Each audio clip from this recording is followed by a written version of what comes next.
it not only leads to excessively tall people, but it also leads to potential problems with the skeleton and potential problems with some of the organs inside.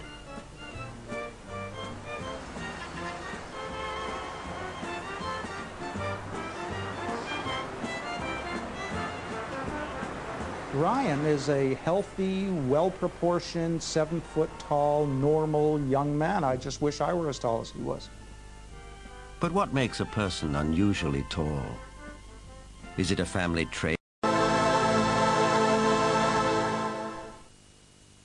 The Weizmann Institute's award-winning scientist, Dr. Marvin Antelman, believes he has the answer. If we all have genetic material from the first man, then it is not surprising to find here and there that you would have a giant existing among us today, because there would be a recessive gene that would produce such a person.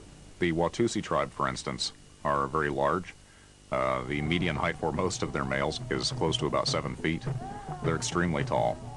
There are biblical references to even taller people who lived in ancient times.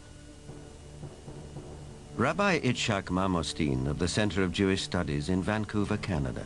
It seems quite clear because of the references in Genesis and later on the Book of Numbers and also in Deuteronomy, which are all fairly consistent with each other, that there were gigantic beings that seem to stem from pre-flood era.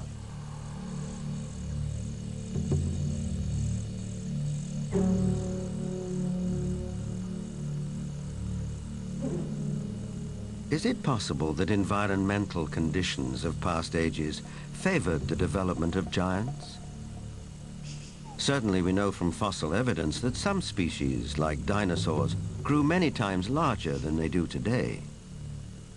A supporter of this thought-provoking and controversial theory is Dr. Carl Bohr. Optimal genetic expression means the best that the organism has within the DNA is expressed because of favorable atmospheric conditions.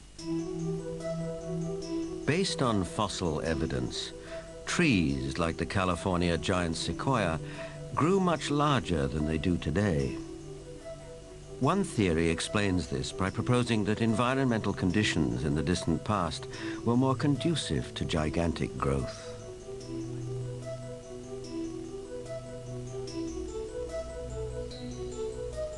Under these described conditions, plants and animals would live longer, be much larger, and that's precisely what we find in the geologic column in the fossil record. Plants were much larger. All living systems were larger. We have animals that today have an 8 or 9 foot stature with a 16 to 20 foot stature.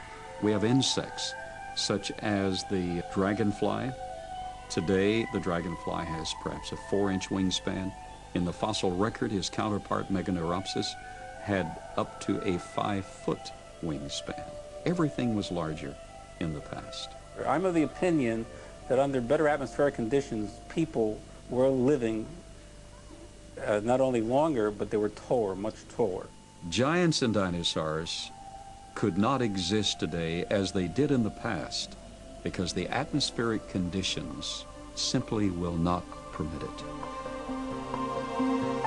We had a greater ozone layer at the time prior to the flood.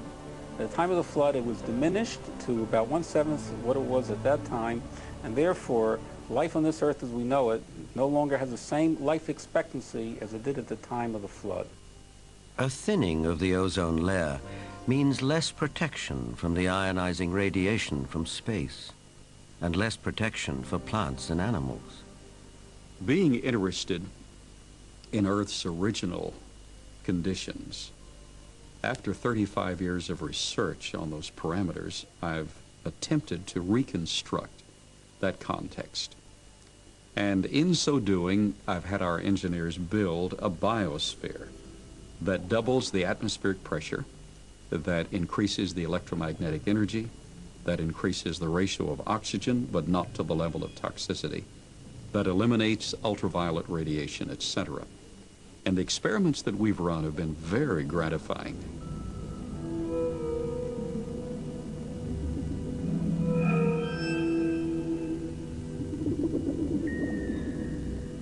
In our controlled scientific experiment, we have measured the effects of a pulsed electromagnetic field on biological systems. We have these pacu piranha fish that normally at 3.5 years of age are about this size under optimal conditions. Yet we have them now in excess of 20 inches, weighing just under 5 pounds each. Under these controlled conditions, we have succeeded in producing giantism at an accelerated rate. Taken at face value, the research looks persuasive, though it has not yet been replicated by other scientists. The conclusion in the tradition seems to be fairly clear that gigantic beings were existing at one time, and that as human history developed, or physiological, emotional, spiritual changes took place, those beings who survived seemed to be of a smaller gene pool. But the possibility that there were other strands of humanity, as it were, seems to be almost explicitly stated in the Bible itself. In the book of Numbers, we are told that after wandering in the desert with his people, Moses sent out scouts to find a place where they could settle. The scouts went north to Hebron. On their return, they reported, "All the people we saw there are men of gigantic size.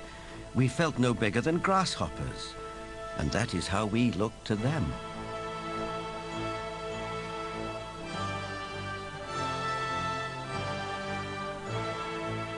The tribes continued northeast to Mount Seir, known today as Petra in Jordan. But that too, as mentioned in the Bible, had been settled by giants. Wherever they looked, it seemed they found the remnants of giants.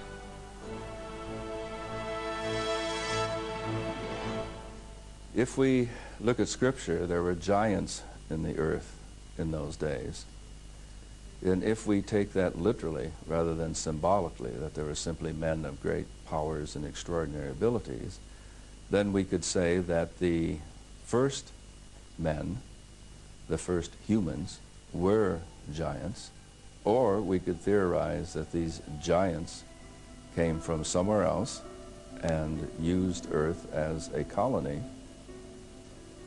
In itself, this notion is a startling idea. But a people more ancient than the Israelites believed the very same thing. They wrote that the giants were celestial beings who came not from Earth, but from another planet.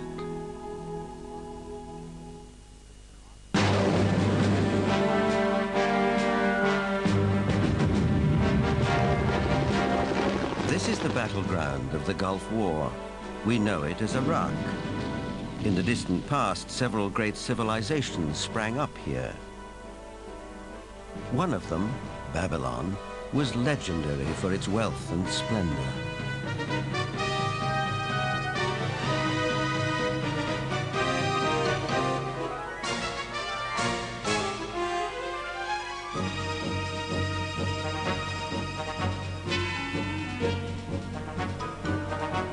But long before Babylon, as long as 6,000 years ago, another remarkable civilization evolved. Its people were the Sumerians.